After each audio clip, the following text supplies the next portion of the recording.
जब भी गर्मी का मौसम आता है, इसके चलते एसी की डिमांड पीक पकड़ लेती है। जहां पर भी देखो एसी का ही बोलबाला होता है। दुकानों के पास एसी के पोस्टर, एसी के डब्बे सजे होते हैं और वहां भीड़ भी एसी खरीद रही होती है। एसी की सेल्स पीक पकड़ लेती है अगर वो दुकान इलेक्ट्रॉनिक का हो। पर हमेशा की तरह हम इंसानों ने वापस से एक ऐसी चीज बनाई है जो कि पूरी तरह सही नहीं है। पूरी क्या, आधी भी तरह सही नहीं है। यह बस एक क्विक फिक्स है, या बोले तो जुगाड़ वाला फिक्स है। लोगों को लगता है एसी खरीद लिया है, अब गर्मी से राहत मिलेगी। लेकिन असल में एसी क्या करता है, वह आपके घर की गर्मी को लेता है और उसको बाहर फेंक देता है। इससे आपका घर तो ठंडा हो जाता है, लेकिन बाहर का तापमान बढ़ जाता है और पूरा इन्वायरमेंट ही गर्म हो जाता है। यह तो वही बात हो गई कि आप अपने घर को साफ रखो और अपने घर की गंदगी उठाकर बाहर फेंक दो। आपका घर तो साफ हो गया, लेकिन बाहर गंदगी हो गई। लेकिन सोचिए, अगर सारे लोग यही करने लगे तो सबका घर साफ हो जाएगा, लेकिन इन्वायरमेंट की ऐसी की तैसी हो जाएगी। बाहर पूरा इन्वायरमेंट ही गंदा हो जाएगा और उसे मेंटेन करना बहुत ही मुश्किल होगा। अगर सब लोग अपने घर मेंटेन कर ले तो ये बहुत आसान रहता। सेम सिचुएशन यहाँ पे भी है। क्या आपको पता है सबसे ज्यादा सफर कौन करता है? हमारे हर एक एसी, रेफ्रिजरेटर या इस जैसी सुख सुविधाओं की तकनीक को खरीदने की कीमत गरीब चुकाता है। सबसे ज्यादा मार उस गरीब पर पड़ती है जिसकी जिंदगी पहले से ही बेहद दर्दनाक और कठोर है। उनके पास न ढंग का खाना है, न साफ पीने का पानी है। बैलेंस डाइट या संतुलित आहार तो बहुत दूर की बात है दोस्त। उनके पास तो भरपेट खाने के पैसे नहीं है। वे अपने बच्चों को सेहतमंद रखने के लिए दूध या फल या दूसरी जरूरी चीज खरीदने के बारे में सोच तक नहीं सकते।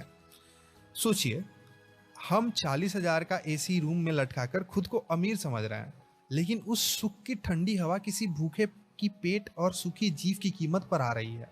ये मजदूर जो बेचारे सीधे तपते सूरज की जानलेवा धूप में काम करते हैं, वे लगातार बीमार पड़ रहे हैं। इस झुलसा देने वाली गर्मी में उनका बिल्कुल मन नहीं करता है कि वे दोपहर के वक्त निकलकर काम करें। जिस वक्त सारे लोग छिपके अपने रूम में बैठे हुए होते हैं, उस समय ये काम करते हैं। लेकिन क्या करें, उनके पीछे एक पूरा परिवार होता है, कई सारे पेट होते हैं जिन्हें इन्हें भरना होता है। और उनके जो मालिक हैं, जो खुद ठंडे कमरों में आराम से बैठे हैं, उन्हें कोई परवाह नहीं। और इन मजदूरों को काम करना पड़ता है क्योंकि उनके पास जिंदा रहने के लिए काम करने के अलावा और कोई रास्ता नहीं है। वह उनकी मजबूरी है।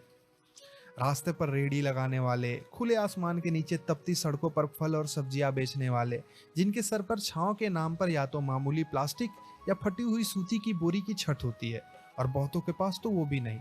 हम अपनी सुख सुविधाओं और स्वार्थ के चक्कर में इन पहले से ही तड़पते हुए लोगों को जिंदगी को और नर्क बना दिया है। यह बिल्कुल भी ठीक नहीं है। हमें उनके साथ ऐसा नहीं करना चाहिए। अपने स्वार्थ के लिए हम दूसरों की जिंदगी को नर्क नहीं बना सकते हैं। हम जो भी कर्म करते हैं, हम उसके लिए खुद जिम्मेदार होते हैं, और हमें सिर्फ वही करना चाहिए जिसका असर सिर्फ हमारे ऊपर पड़े, ना कि पूरी दुनिया के ऊपर और इन बेकसूरों पर। ठंडक का जहर।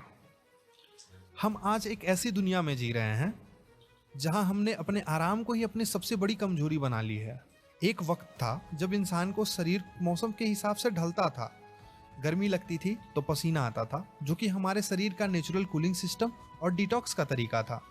लेकिन आज हमने खुद को कांच और ईंट के डब्बों में बंद कर लिया है, और उसे डब्बे को ठंडे रखने की जिम्मेदारी एक ऐसे मशीन को दे दी है जो अंदर ठंडक फेंकती है और बाहर आग।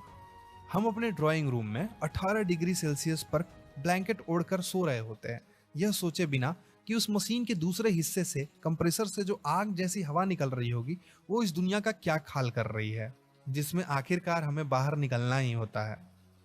हम सब एक डूम लूप यानी विनाश के चक्र में फंसे हुए हैं। साइंस की भाषा में इसे एक पॉजिटिव फीडबैक भी कहा जाता है।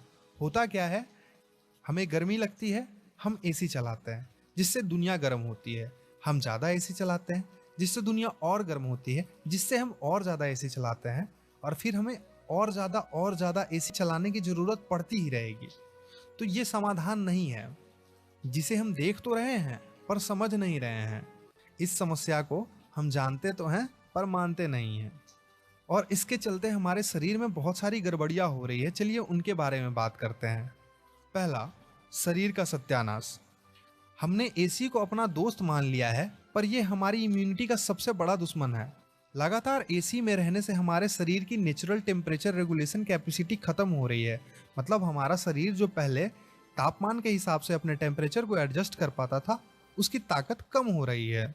क्योंकि एसी हवा से नमी और मॉइस्चर को खींच लेता है, जिससे हमारी स्किन ड्राई होती है, आंखों में रुखापन आता है, और सबसे भयावह यह हमारी सांस की नलियों, रिस्पिरेटरी ट्रैक्ट को सुखा रहा है। यही वजह है कि थोड़ी सी भी धूल या बदलते मौसम आते ही तुरंत सर्दी, खांसी और अस्थमा के शिकार हो रहे हैं। एलर्जी के केसेस बहुत ज़्यादा बढ़ रहे हैं। हमने आराम के चक्कर में अपनी नेचुरल इम्यूनिटी को ही बाईपास कर दिया है।